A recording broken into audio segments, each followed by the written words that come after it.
Bon après-midi, mes frères et sœurs, partout que vous pouvez être. Nous voilà encore à notre rendez-vous, les cultes d'intercession pour la RDC.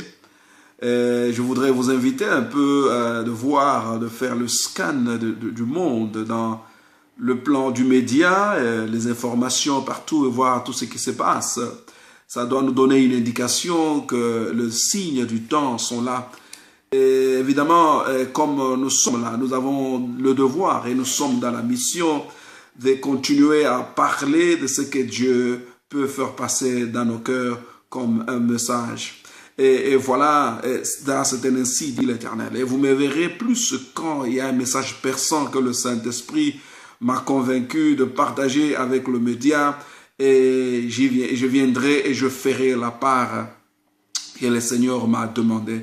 Et voilà, nous devons avoir l'œil sur Israël, nous devons avoir l'œil sur tout ce qui se passe dans le monde, dans le Moyen-Orient, en Europe, en Afrique, et aux États-Unis. Vous devez chercher à avoir vraiment une façon de reconstituer votre relation avec Dieu, et de reconstituer votre entendement du prochain et comment y prendre, parce que les indications sont en train de nous dire certainement que le monde est en ébullition.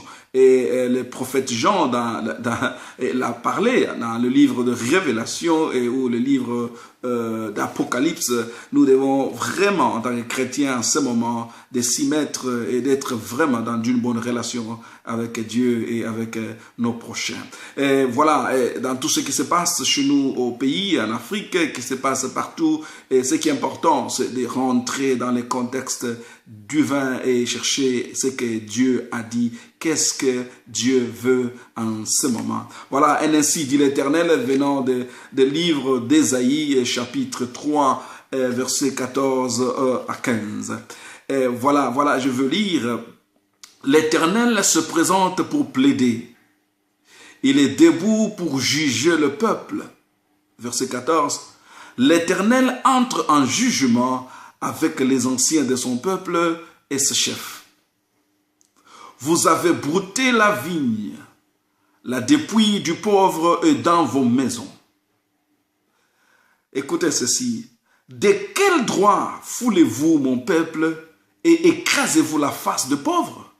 Dit le Seigneur, l'Éternel des armées. Et mes bien-aimés, la question est claire et cela va nous amener à partager la pensée et voir combien Jésus dans l'évangile de Luc, dans l'évangile de Saint Luc, il a parlé de la pauvreté dans la mission qu'il est venu. Il a dit, il est venu pour les pauvres amener une bonne nouvelle aux pauvres. Et voilà, c'est ce qui est important, c'est de comprendre que Dieu a dit, Dieu vient de nous dire, ça c'est ainsi dit l'Éternel, comme le prophète Ésaïe l'a dit, et nous l'amenons dans le contexte courant, et pour dire que l'Éternel se présente pour plaider. Et quand Dieu se présente pour plaider, et il est debout pour juger le peuple.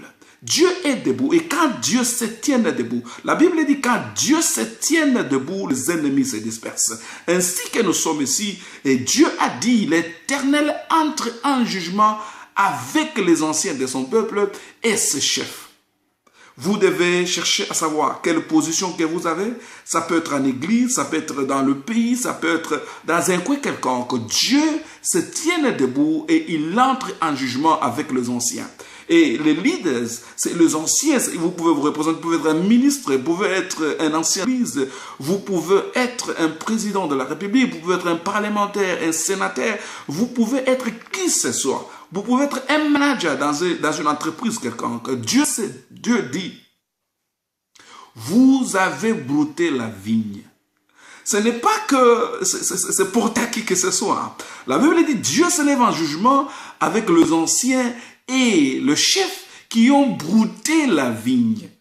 Et quand vous broutez la vigne, la Bible dit, la dépouille du pauvre est dans vos maisons. Et cette vigne-là, et la Bible nous dit encore, de quel droit foulez-vous mon peuple et écrasez-vous la face du pauvre? De quel droit que nous avons, de quel droit que vous avez de fouler la face du peuple? De quel droit que vous avez de fouler mon peuple et écrasez-vous la face de pauvre?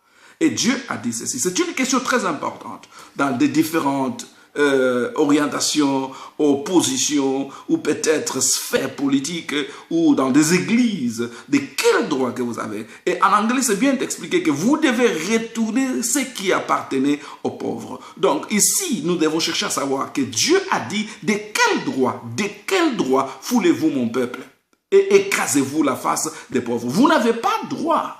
Et les informations, tout ce qui se passe partout dans le monde actuellement et currently, ce qui se passe au Panama a révélé beaucoup de choses avec tout ce que les leaders du monde sont en train de faire. Vous prenez ce qui devait appartenir à la population, aux pauvres, aux petits peuples du monde entier et qui est en train d'être caché quelque part. Voilà, j'avais parlé un jour sur YouTube. Écoutez mes bien-aimés, tout ce que vous pouvez avoir, il n'y a personne qui vivra plus de 100 ans. Vous serez très fort et en bénéficier et jouir de tout ce que vous êtes en train d'amasser quelque part. Et bien-aimés, ce qui est important, Dieu a dit de quel droit? Si vous n'avez pas ces droits-là, Dieu est en train de nous interpeller dans nos coins possibles, de retourner et de tenir compte de pauvres. Et il a dit, la dépouille du pauvre est dans vos maisons. Et dans vos maisons, et dans vos coffres, et dans vos banques, dans des banques partout que vous pouvez cacher. Mais ce qui est important pour l'instant, nous devons revenir. C'est un ainsi dit l'Éternel. Et quand Dieu dit, vous pouvez ignorer aujourd'hui, vous pouvez ignorer demain, mais le monde nous donne l'exemple. Il y a des gens qui se sont amassés des milliards, mais ils n'en ont pas bénéficié. Ce que je peux vous dire, c'est un message que je suis en train de renforcer, et ainsi dit l'Éternel encore pour nous autres bien-aimés. À cet instant, nous demandons enfin que l'Esprit de Dieu révèle, touche, que les gens retournent ce qui appartenait aux pauvres, ce qui appartient à ceux qui sont pauvres. Dans le nom puissant de Jésus-Christ, nous te prions ainsi. Père de gloire, laisse que la gloire et la présence, le soutien, Dieu, que tu convaincs ton peuple dans le nom puissant de Jésus-Christ, qui que ce soit. Seigneur, que tu entres en jugement. Nous demandons, Seigneur, que la repentance soit possible. C'est le temps que vous puissiez vous retourner ce qui appartient aux pauvres et Dieu va vous bénir. Dans le nom puissant de Jésus-Christ, que la grâce de Dieu soit sur vous. Au nom de Jésus, ainsi nous te prions. Votre serviteur dans le Seigneur, Kimpinde Chespa.